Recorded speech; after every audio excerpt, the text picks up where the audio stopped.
the Empress stayed about 6 weeks in Vienna, awaiting the return of the Emperor of Austria, who was to bring her the authorization to go to Parma and to the island of Elba. One of the consolations which she enjoyed during this first stay in Schönbrunn was the society of the Queen of Sicily, her grandmother, whose sincere attachment and vigorously expressed opinions, though they rather frightened her, helped to comfort her. This princess, the last daughter of Maria Theresa and sister of Marie Antoinette, had arrived in Vienna at about the same time as Marie Louise, unable any longer to support the authority which the English had arrogated to themselves in Sicily. She had escaped from their yoke, secretly making her way from Palermo and braving the dangers of a dangerous sea voyage, had come to interest her son-in-law, the emperor, in the restitution of the kingdom of Naples. She had made up her mind to see each sovereign in private and to not slacken her assiduities until she had obtained King Joachim's expulsion. Her enterprising character and her tenacity gave some trouble to the Austrian government, which on her side she accused of egotism. This queen, who in the days of Napoleon's prosperity had been his declared enemy, and whose opinion in consequence could not be accused of partiality, professed the highest esteem for his great qualities. Hearing that I had been attached to him as secretary, she sought me out to speak of him.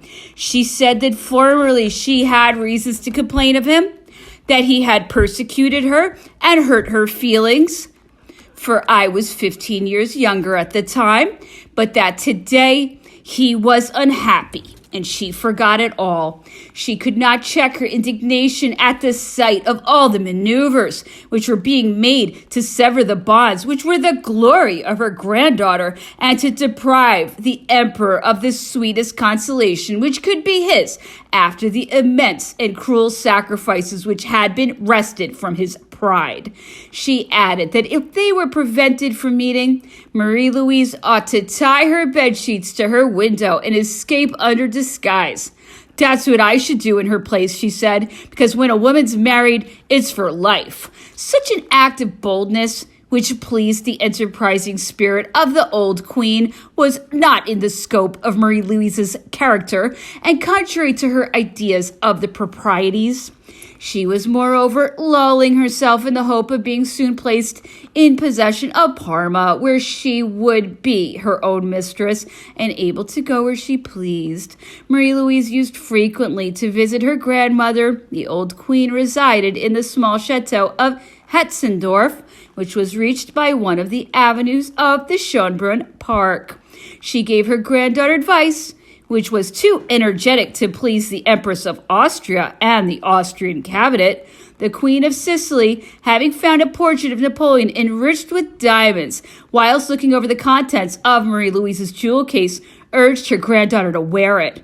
More ardent than Marie Louise in the expression of her feelings, she said one day to her lady-in-waiting that it did not suffice to wear this portrait on the breast, that it must also be worn in the heart. And finally, the excellent princess showed a great liking for Napoleon's son and loaded him with caresses. The kindnesses which were bestowed on Marie Louise by her stepmother and the court of Vienna masked a design to get possession of her mind, to confine her in the midst of her family, and to seek to guide her conduct and all her actions. They began to express doubts on the possibility of the journey to Aix, although she had obtained the emperor's consent to this plan. They spoke of a chateau in Hungary, where she could pass the summer very agreeably, and which she could inhabit during the time that the allied sovereigns were in Vienna, where they had fixed a meeting for the middle of July. It was thought that it might be disagreeable to her to be too near a city in which the Congress was being held, and that the sight of it would but cause her pain. If she absolutely needed a cure, why go to Aix? The Carlsbad waters or other springs in Germany might suit her state of health. Besides, there would be the advantage of her not being too far away from her family. She was even made to fear that something might arise which would prevent her establishment in Parma.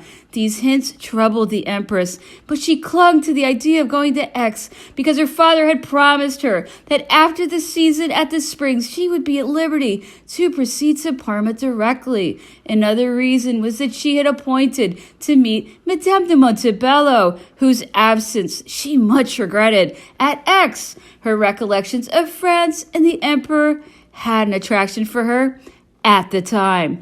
The Empress seemed to see, as in a glass, darkly through the worrying to which she was subjected, the secret intention to separate her from Napoleon. She blamed herself then for having too much believed in the impossibility of joining him, and for having placed too much confidence in the promises which had been made to her. It must be added that the Emperor in his letters kept speaking of plans for their coming together. These vexations in some degree disturbed the calm of the peaceful life which Marie-Louise was leading in Schönbrunn. She devoted her mornings to her son. She drew, played, and studied Italian, a knowledge of which would be necessary to her in her new states. Madame de Montesquieu used to bring in the young Prince of Parma at the end of luncheon. The young prince's treat was what he used to call the nice dish. It was generally one of the 100 kinds of cakes which are to be seen on every table in Austria. In the afternoon, Marie-Louise used to mount on horseback or walk down in the beautiful gardens of Schönbrunn, every building in which she saw again with pleasure. In the first days of her arrival, Napoleon's wife was the object of the curiosity and interest of the people of Vienna. During her drives in the city, her carriage was followed by a silent crowd anxious to catch a glimpse of her. On the first Sundays, the gardens of Schönbrunn were the general meeting place of the inhabitants of Vienna, who in their respectful whisperings seemed to congratulate Marie-Louise on her return amongst them and admired the beauty of her son's face. On June 15th, the Empress left Schönbrunn early in the morning to go and meet the Emperor of Austria. She stopped at Sigardskirchen, 2 stages from Vienna, where the Empress of Austria and the Emperor's children had preceded her. She received her father in the same room, in the stage house in which in 1805 Napoleon had received the deputation which presented him with the keys of Vienna.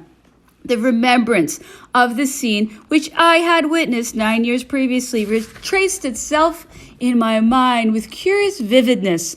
I saw once more the glorious victor before whom Count Zinzendorf and the magistrates of Vienna bent down low, presenting him on a silver tray the keys of the haughty capital of Austria.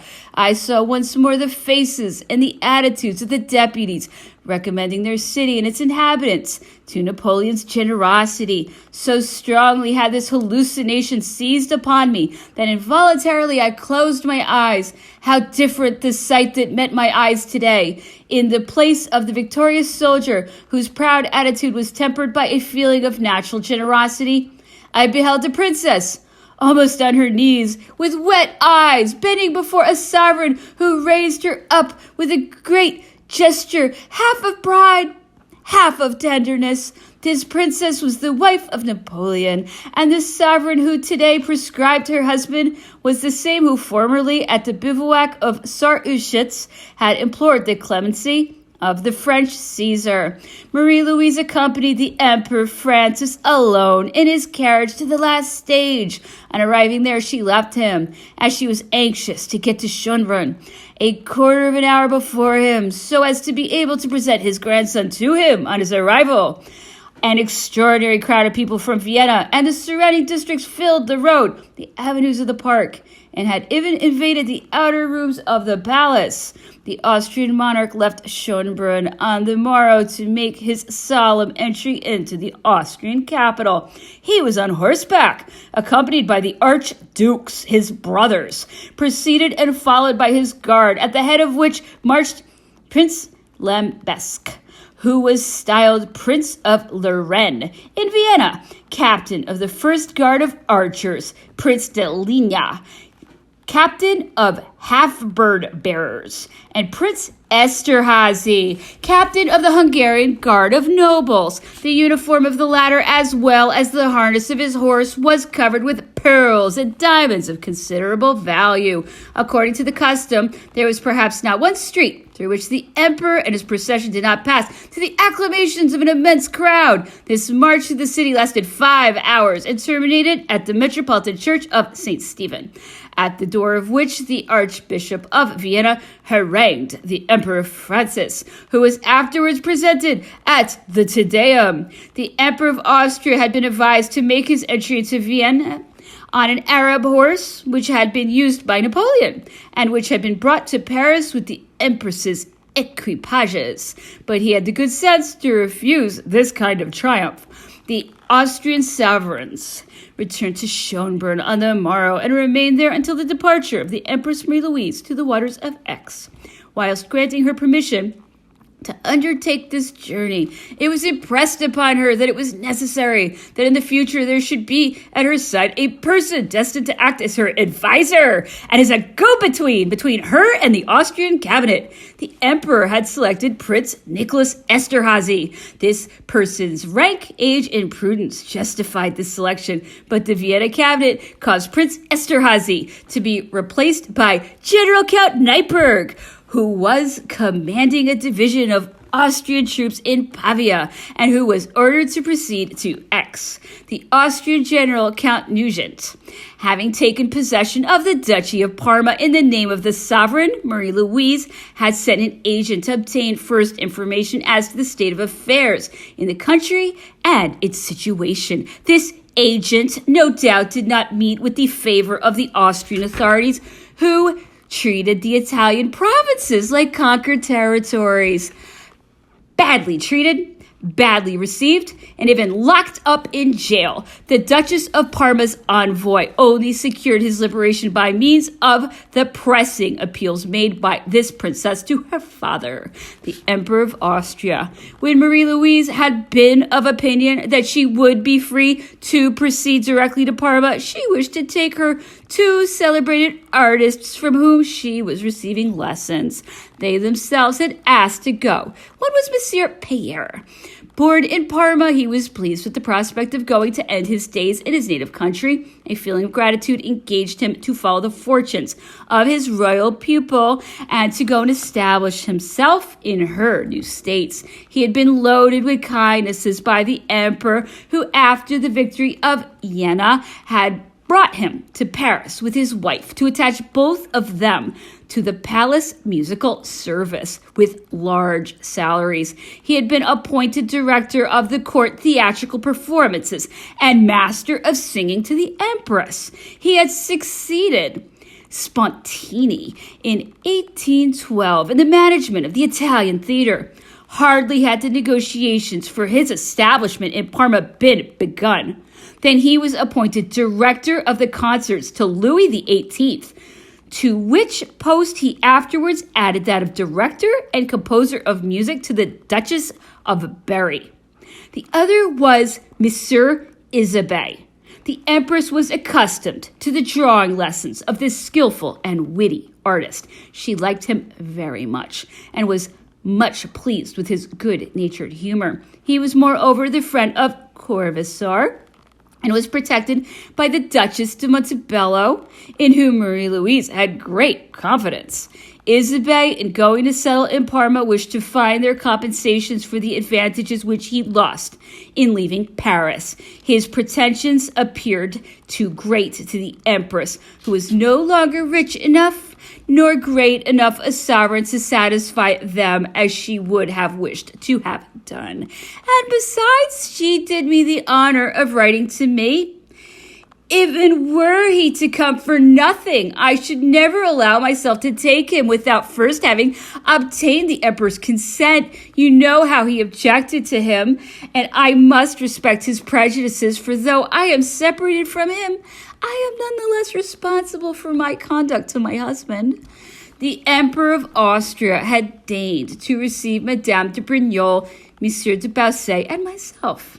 He received us with kindness and prolonged the conversation in which no political questions were raised, For some time, the emperor above all spoke with satisfaction of the paternal forms of his government and of the intimate, almost family relations which existed between the different provinces and the hereditary states. He told us, amongst other things, that it had sometimes happened that the harvests in various parts of his hereditary states having been insufficient, cities wanted grain, that he then sent them corn from his private estates, carried on his own carts, and that these cities paid him it back after the harvest of the following year.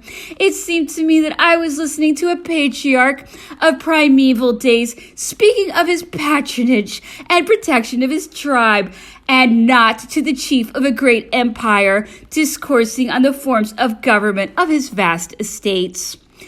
The circumstance connected with this introduction struck me. The room in which the Emperor Francis received us was the same which had been used as Napoleon's cabinet in 1805 and 1806. This cabinet, filled with souvenirs of a great queen, Marie Theresa, decorated with her statue and portraits of her descendants, had re-echoed with the severe words of Napoleon against the persons of the court, whose influence tended to alienate the heart of his subjects from their sovereign. The picture which the Emperor of Austria drew of the good harmony which existed between his people and himself, and of his solicitude for their needs, seemed to be in protest against the reproaches which the Emperor Napoleon had addressed to him. During the 5 weeks which the Empress spent in Vienna, at the time of this journey, she received several letters from Emperor Napoleon, one through General Kohler, on his return from the island of Elba, whither he had accompanied the emperor in the capacity of Austrian commissioner, the others enclosed in letters from General Bertrand to myself. Marie-Louise answered them punctually. She even took advantage of the departure of a former courier named Sandrini, to whom Countess Brignol had given a letter of recommendation to the island of Elba to write to Napoleon. These are General Bertrand's letters written to me by order of the Emperor or dictated by the latter. His Majesty has received your letter and read the particulars it contained with interest. He desires the Empress to make the state of her pecuniary affairs known, as otherwise the Emperor, her father, may think that she has large resources, whereas, as a matter of fact, she has nothing. You will find annexed a note which the commissioners have consented to take. The Empress might speak in conformity therewith. This note refers to the seizure of the Emperor's treasure and personal belongings at Orleans. I had written you a line this morning fearing that the Emperor might not write to Her Majesty, because we have to start early, but the departure has been put off on account of the wind having failed us. The Emperor has vomited a little bile. You know that this indisposition only lasts a few hours.